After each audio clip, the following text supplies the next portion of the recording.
انسان کی قیمت اور اپنی قیمت سمجھنی ہو، امام الانبیاء صلی اللہ علیہ وسلم کی اس دعا پہ غور کیجئے جو آپ نے اپنے نواسے حضرت حسن بن علی رضی اللہ عنہ کو سکھائی. صحیح بخاری میں ہے، صحیح مسلم میں ہے، مسند احمد بن حنبل میں ہے. مشہور دعا ہے جسے دعائے قنوت کہا جاتا ہے، قنوت نازلہ. اس کی ابتدا میں دعاؤں میں سے ایک لفظ، ایک جملہ یہ آتا ہے فَإِنَّهُ لَا يَعِزُّ مَنْ عَادَيْتَ وَلَا يَذِلُّ مَنْ وَالَيْتَ.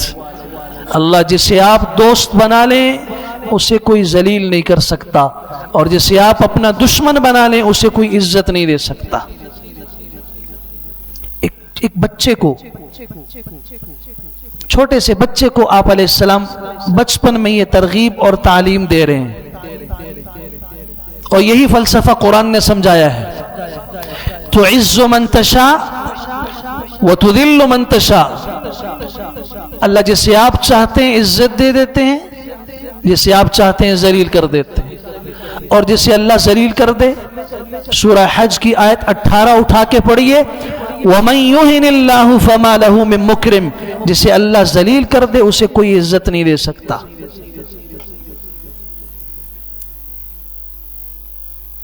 جسے رب نے دھتکار دیا، لعنت کا مستحق بنا دیا، وہ معزز نہیں ہو سکتا. اور اس کی ایک بڑی مثال دیتا ہوں. ابلیس ہے، شیطان ہے. جب سے دنیا قائم ہوئی آج تک اور قیامت تک، اس ابلیس کی اتباع کرنے والے ہر دور میں زیادہ رہے ہیں. حق کے راستے پہ چلنے والوں کی تعداد تھوڑی رہی ہے، کمزور رہے ہیں. باطل ہمیشہ زیادہ رہا ہے، قوت میں رہا ہے. جب سے یہ کائنات بنی ہے سب سے زیادہ جس کی بات ماننے والے ہیں وہ ابلیس اور شیطان ہے. مجھے بتائیے ساری دنیا میں آج بھی اکثر اس کے راستے پہ چلتے ہیں. میں کافروں کی بات نہیں کر رہا، اپنی بات کر رہا ہوں، اپنی مسلمانوں کی کر رہا ہوں. اپنی زندگی کے صبح سے لے کے شام آنکھ کے بند ہونے تک کا موازنہ کر لیجئے، خود حساب کر لیجئے. میں نے ابلیس کے راستے پہ زیادہ چلنا اختیار کیا یا میں پیغمبر کے راستے پہ زیادہ چلا ہوں؟ اپنے معاشرے کو دیکھ لیجئے، سب سے زیادہ اس کی پسند پہ اور اس کے کہنے پہ چلنے والے لوگ موجود ہیں. لیکن بتاؤ اس سب کے باوجود ابلیس معزز ہے؟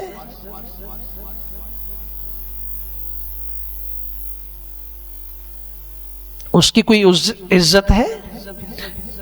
اور اللہ نے ایک جملے میں جو ذلت اس کو دی ہے نا، ساری دنیا اگر مل کر ابلیس کی بات مانے اور اس کے گن گائے. ایک چھوٹا سا معصوم بچہ جب کہتا ہے اعوذ باللہ من الشیطان الرجیم، اس سے جو ابلیس کو تکلیف ہوتی ہے وہ ساری دنیا کی ثنا کے مقابلے میں زیادہ ہے. تو ایک بچہ کہتا ہے اللہ میں تیری پناہ مانگتا ہوں شیطان مردود سے. مردود کا لفظ اس کی ذلت بتا رہا ہے.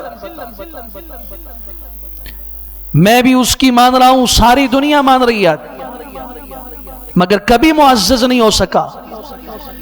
عزت، قیمت. آؤ فتح مکہ کے بعد صحیح مسلم کی حدیث ہے، ابو سفیان مکہ مکرمہ سے مدینہ منورہ آئے. ابو بکر صدیق رضی اللہ تعالیٰ عنہ کے ہاتھ میں ان کا ہاتھ ہے، اور یوں گزرے. نظر پڑ گئی حضرت بلال کی رضی اللہ تعالیٰ عنہ. ان کا جذبہ انتقام ابل پڑا. ایک دم آپ خود سوچئے ذرا، آپ پہ ظلم کرنے والا جب تنہا آپ کی نظروں کے سامنے 10-12 سال کے بعد آ جائے تو آپ دیکھ کر آپ کا خون کھولے گا. اپنی مظلومیت کا زمانہ یاد آ گیا، اپنی بے بسی یاد آ گئی، ان کے مظالم یاد آ گئے، اور ان کا وہ تم تراق سے چلنا اور ریاست اور سرداری اور سپہ سالاری، اور آج وہ تنے تنہا رحم کی بھیک مانگنے کے لیے مدینہ منورہ میں ان کے پاس آئے ہیں جنہیں انہوں نے نکال کے باہر مکہ مکرمہ میں رہنے نہیں دیا۔ تو ایسے میں خون جوش مارنے لگا، اور حضرت بلال نے ایک جملہ بولا، میں کوئی ایسی تلوار آج نہیں ہے جو اس ظالم کا سر قلم کر دے۔ ابو بکر صدیق رضی اللہ تعالیٰ غصے میں آئے، فرمایا بیٹھو چپ کر کے، اس کو وجلس، خاموش رہو، بیٹھو۔ امام الانبیاء صلی اللہ علیہ وسلم نے دور سے یہ منظر دیکھا، لگا کہ ابو بکر صدیق کچھ سخت جملہ بول رہے ہیں اور حضرت بلال سے بول رہے ہیں۔ قریب آئے، پوچھا کہ ماذا قلت لبلال، ابو بکر بلال سے تم نے کیا کہا؟ اللہ کے رسول بس ویسے ہی یہ باتیں کر رہا تھا، میں نے کہا چپ ہو کے بیٹھ جاؤ۔ چپ ہو کے بیٹھ جاؤ میں کوئی توہین نہیں ہے، اور ابو بکر صدیق مقام اور مرتبے میں بہت بلند ہیں، وہ کہہ سکتے ہیں چھوٹے سے بیٹھ جاؤ چپ کرو، باپ بیٹے سے کہہ سکتا ہے، استاد شاگرد سے کہہ سکتا ہے، بڑا بھائی چھوٹے سے کہہ سکتا ہے، مگر امام الانبیاء صلی اللہ علیہ وسلم کو یہ جملہ بھی پسند نہیں آیا، اور آپ نے فرمایا لعلک اغضبتہم فإن اغضبتہم فقد اغضبت رب العرش۔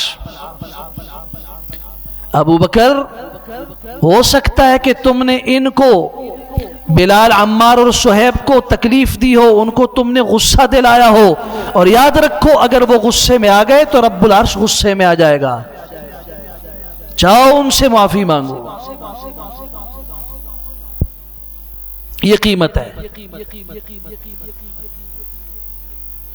آج سے کچھ عرصہ پہلے دیکھ لو، امیہ کے غلام ہیں، کوئی قیمت نہیں، کھانے کا برتن الگ، پینے کا برتن الگ، مجلس الگ۔ عرب لوگ جو رؤسا ہوتے تھے، سردار ہوتے تھے، جس مجلس میں یہ لوگ بیٹھے تھے، جس قالین پر یہ لوگ بیٹھتے تھے، اس قالین پر غلام کو پاؤں رکھنے کی اجازت نہیں تھی۔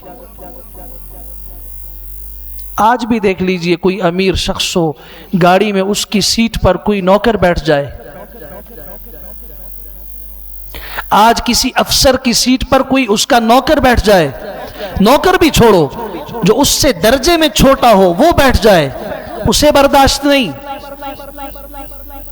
ان رؤساء نے ان غلاموں کے ساتھ یہ سلوک کیا۔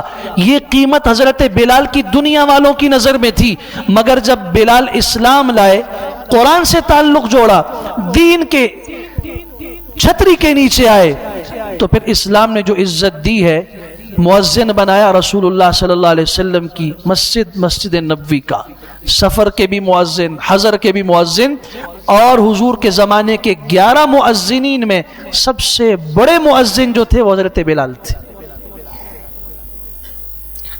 پھر بیت اللہ کی چھت پہ آذان دینے کا حکم دیا، جو ان کے سوا کسی اور کی سعادت میں یہ بات آئی ہی نہیں آج تک۔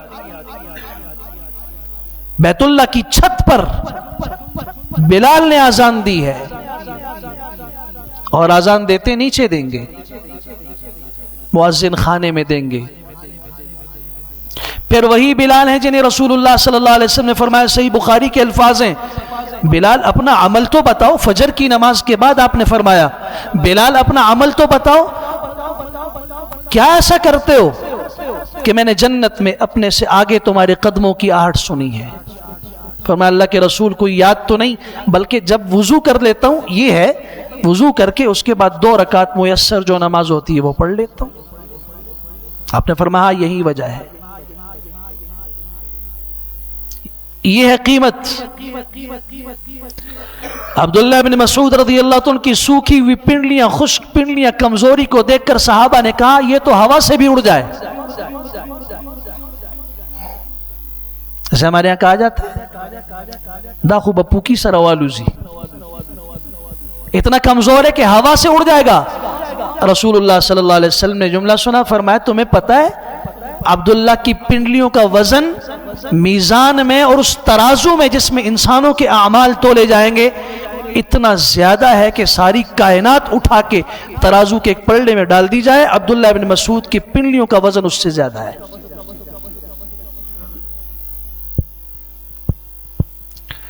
قیمت پوچھنی ہو تو آؤ، میں دور نہیں، ایک گھر کا نقشہ بتاتا ہوں۔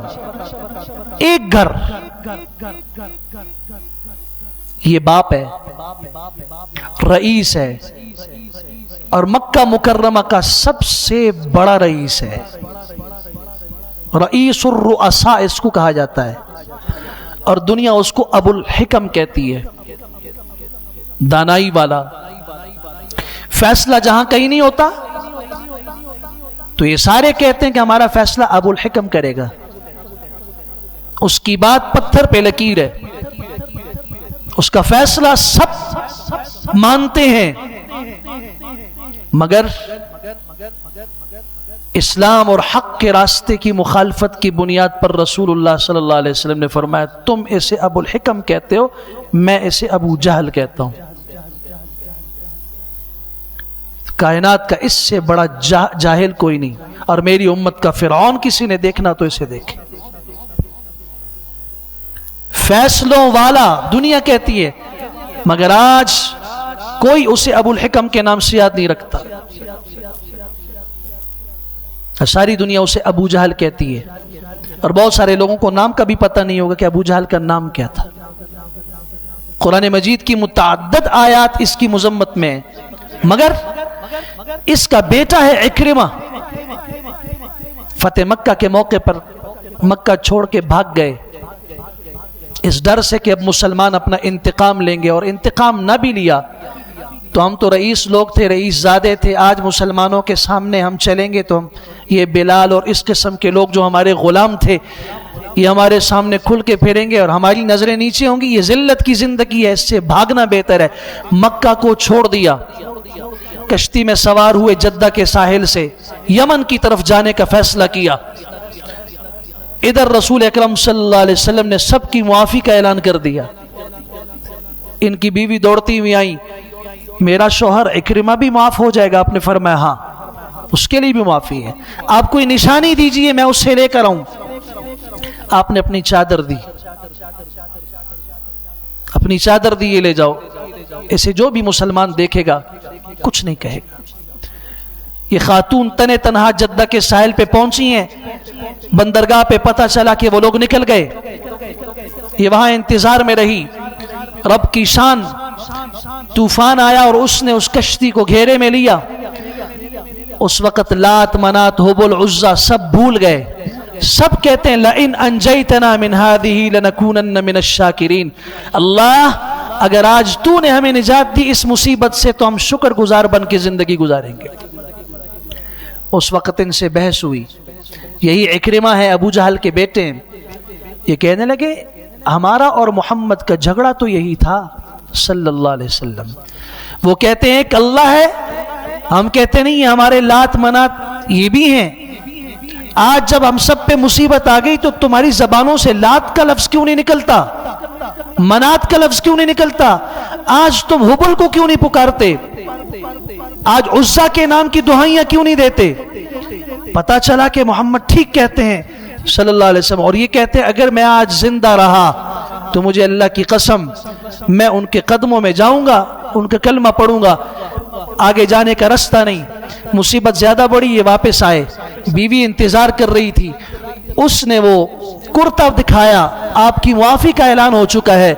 یہ اکرمہ یہاں سے آئے رسول اللہ کی خدمت میں وہ چادر اٹھائے ہوئے، اور آج جب ہم ان کا نام لیتے ہیں تو اکرمہ بن ابی جہل رضی اللہ تعالیٰ عنہ کہتے ہیں۔ باپ اسلام کا سب سے بڑا دشمن آج مردود ہے، قیامت تک مردود ہے۔ بیٹے نے اسلام قبول کیا، کیا فرق تھا؟ اگر ایسا نہ ہوتا تو ساری دنیا کہتی ہے کہ باپ کے مرتبے کو بیٹا نہیں پہنچ سکتا، اسلام کہتے ہیں نہیں، کبھی بیٹا باپ سے بھی آگے نکل جاتا ہے۔ باپ اگر غلط پر ہو، جھوٹ کا ساتھ دے، بیٹا سچ کا علم بردار ہو، باپ جھوٹی گواہیاں دے، بیٹا جھوٹ کے خلاف ہو، باپ باطل پر ہو، بیٹا حق کے راستے پر ہو، باپ پیغمبر کی مخالفت کرے، بیٹا پیغمبر کی اطاعت کرے، بتاؤ باپ کا مرتبہ بلند ہے بیٹے کا؟